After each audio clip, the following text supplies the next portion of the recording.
నమస్తే సార్. నమస్కారం అండి. Welcome to Dhatri business. Dhatri business ప్రేక్షకులకి, యాజమాన్యానికి అభినందనలు, సుస్వాగతాలు. లిటిగేషన్ కానీ ఏదైనా ఇష్యూ వచ్చినప్పుడు, లీగల్గా ఇష్యూ వచ్చినప్పుడు ఫేస్ చేయాల్సిన ప్రెషర్ కానీ లేదంటే ఆ ఒత్తిడి చాలా ఎక్కువగానే ఉంటుంది. ఎందుకంటే పూర్తిగా అవగాహన ఉండదు కాబట్టి ఎవరో ఒక లాయర్ మీద డిపెండ్ అవ్వాల్సి వస్తుంది. ఇలాంటి విషయాల్లో మినిమం అవగాహన ఎవరైనా సరే ఉంచుకోవాలి అని అంటే ఏ పాయింట్స్ పర్టికులర్గా తెలుసుకోవాల్సిన అవసరం ఉంది? రాజ్యాంగంలో ప్రాథమికమైనటువంటి హక్కులు కొన్ని ఉన్నాయి. వాటి గురించి ఫస్ట్ తెలుసుకోవాలి. ఓకే. సో ఆ ప్రాథమిక హక్కులతో పాటు మనం రాజ్యాంగంలో ప్రియంబుల్ రాసుకున్నాం. అవును. దాంట్లో ఏం రాసాం? We the people of India having solemnly resolved to constitute India into a sovereign socialist democratic republic and to secure to all its citizens justice, equality, freedom of brotherhood చాలా రాసుకున్నాం. అవును సార్. దాంట్లో భాగంగానే మనకు ప్రాథమిక హక్కుల్లో భాగంగానే రైట్ ఆఫ్ బిజినెస్. ఆ right of business అనేది మీకు రాజ్యాంగం నుంచి వచ్చింది. అవును సార్. అవును. సో చట్టాల్లో మనిషికి ఉన్నటువంటి మానసిక, శారీరక ప్రొటెక్షన్ కంటే తను చేసే వ్యాపారానికి ఎక్కువ ప్రొటెక్షన్ ఏర్పాటు చేశారు. అవును. ఇది ఫండమెంటల్ రైట్స్తో పాటు బిజినెస్ లాస్ ఫండమెంటల్ కనెక్టెడ్గా, అంటే కాన్స్టిట్యూషన్ కనెక్టెడ్గా right of business, right of trade, commerce, business, constitutional right ఎలా ఇచ్చారు, ఫండమెంటల్ రైట్ ఎలా ఇచ్చారు, అదేవిధంగా మార్గదర్శకాలు స్టేట్కి కూడా ఇచ్చాడు. ఇదిగో ఇలా చేయండి, ఇలా చేస్తే వ్యాపార అభివృద్ధి చేద్ది, వ్యాపార అభివృద్ధి చేస్తేనే ఆదాయం అభివృద్ధి వస్తుంది, ఆదాయం వస్తేనే సంక్షేమము, అభివృద్ధి పథకాల్లో డబ్బు పెట్టి రాష్ట్రాన్ని ముందుకు తీసుకెళ్ళచ్చు. కాబట్టి స్టేట్ మీద ఒక బాధ్యత, మనకు కొన్ని హక్కులు, మన మీద కూడా బాధ్యత పెట్టారు. ఇవి రాజ్యాంగంలో ఫస్ట్గా మనం తెలుసుకోవాల్సినవి. దాంతోపాటు బిజినెస్ లాస్ వచ్చినప్పుడు జనరల్గా ఫైనాన్షియల్ ట్రాన్సాక్షన్స్ అనేది బిజినెస్లో జరుగుతుంటుంది. ఆ ఫైనాన్షియల్ ట్రాన్సాక్షన్స్ ఎలా జరుగుతాయి? ఒక బిల్డింగ్ కొనాలి, అది అయిపోయిన తర్వాత డబ్బు కావాలంటే లోన్స్ తెచ్చుకోవాలి. ఆ లోన్స్ బ్యాంక్ నుంచి తీసుకోవచ్చు, ఇండివిజువల్ దగ్గర తీసుకోవచ్చు, ప్రోనోట్ కింద తీసుకోవచ్చు, మార్టిగేజ్ కింద తీసుకోవచ్చు, లేకపోతే జస్ట్ హ్యాండ్ లోన్ కింద అయినా తీసుకోవచ్చు.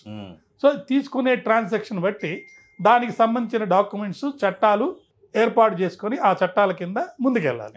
సపోజ్ ప్రోనోట్కి సంబంధించి అనుకుందాం.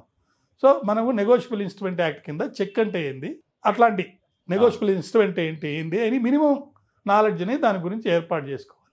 లేదు ఒక వ్యాపారం చేయాలి, దాన్ని ఫర్మ్గా చేసుకోవాలా, లేకపోతే జాయింట్ ఫ్యామిలీ ఫర్మ్గా చేసుకోవాలా, లేకపోతే ఇండివిజువల్గా చేసుకోవాలా, లేకపోతే కంపెనీ పెట్టాలా, దాంట్లో లిమిటెడ్ కంపెనీ అంటే ఏంటి, లిమిటెడ్ కంపెనీల్లో కూడా మళ్ళీ ఓపీసీ 1% కంపెనీ అనేది కొత్తది వచ్చింది. ఓకే.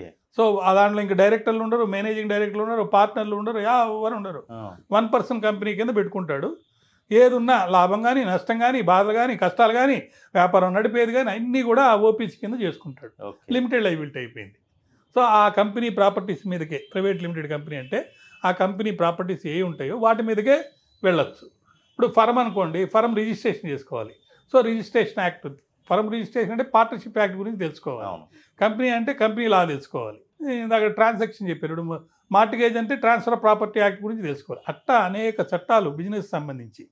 దీంతోపాటు ఇప్పుడు వ్యాపారం ఏ స్థాయికి పెరిగిందంటే ట్రిలియన్స్, బిలియన్స్ పెరిగిపోయి ఇతర రాష్ట్రాలతోటే కాకుండా ఇతర దేశాలతో కూడా మనకు సత్సంబంధాలు ఏర్పడి వ్యాపారం పురోభివృద్ధి చెంది అంతర్జాతీయంగా కూడా మనకు ఒక పేరు ప్రఖ్యాతలు సంపాదించుకోవడం, దాని ద్వారా డబ్బు సంపాదించడం, కీర్తి సంపాదించడం జరుగుతుంది. కాబట్టి ఇంటర్నేషనల్ లాస్ కొన్ని తెలుసుకొని ఉండాలి.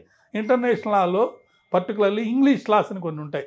చాలామంది న్యాయమూర్తులు కూడా ఇంగ్లీష్ లాస్ అంటే ఏందో తెలియదు, న్యాయవాదులకు కూడా తెలియదు.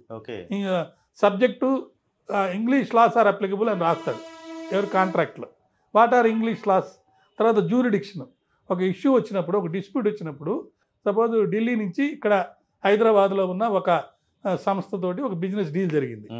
సో హైదరాబాద్లో సరుకు పంపించాడు, ఇక్కడి నుంచి డబ్బు పంపించావు, ఒక కాంట్రాక్ట్ ఏర్పడింది, ఒక ఇష్యూ వచ్చింది. దీనికి సంబంధించి ఏ కోర్టుకి వెళ్ళాలనేది అది పెక్యూనరీ జ్యూరిడిక్షన్, టెరిటోరియల్ జ్యూరిడిక్షన్ అని రెండు ఉంటాయి.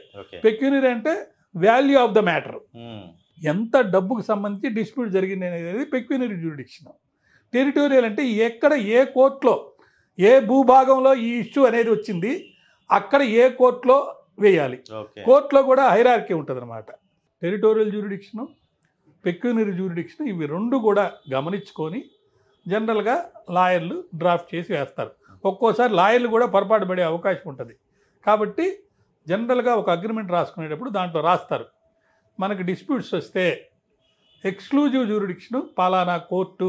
ఫర్ ఎగ్జాంపుల్ బెంగళూరు వ్యక్తికి మనకు జరిగితే అతను మన ఇద్దరం ఒప్పుకొని ఇక్కడ మాత్రమే హైదరాబాద్లోనే ఈ కేసులు జరుగుతాయి ఓకే అని రాసుకోవాలి. రాసుకుంటే కేసులు డిస్ప్యూట్ బెంగళూరులో ఇష్యూ అయినా కూడా ఇక్కడ వేసుకోవచ్చు. అయితే ఎక్స్క్లూజివ్ జ్యూరిడిక్షన్ అనే మాట మటుకు రాయాలి. ఉత్త జ్యూరిడిక్షన్ టు హైదరాబాద్ కోర్ట్స్ అంటే రాపలేదు. Exclusive jurisdiction only to Hyderabad అని రాసుకోవాలి. ఆ పదం రాకపోతే మళ్ళీ అక్కడ వాడు అక్కడ వేసుకుంటాడు, ఇక్కడ వాడు ఇక్కడ వేసుకుంటాడు. కాబట్టి terminology, contents of the document is very important. So different loss అనేది అప్లికబుల్ ఉంటాయి, డిఫరెంట్ డాక్యుమెంట్స్ ఎగ్జిక్యూట్ చేసుకోవాలి. వ్యాపారానికి సంబంధించి బిఫోర్ ఎస్టాబ్లిష్మెంట్ కొన్ని వస్తాయి, ఆఫ్టర్ ఎస్టాబ్లిష్మెంట్ కొన్ని వస్తాయి. ఒకవేళ వైండింగ్ అప్ చేసుకోవాలి, వ్యాపారం ఇది బాగలేదు, లేకపోతే వ్యాపారాన్ని మార్చుకోవాలి.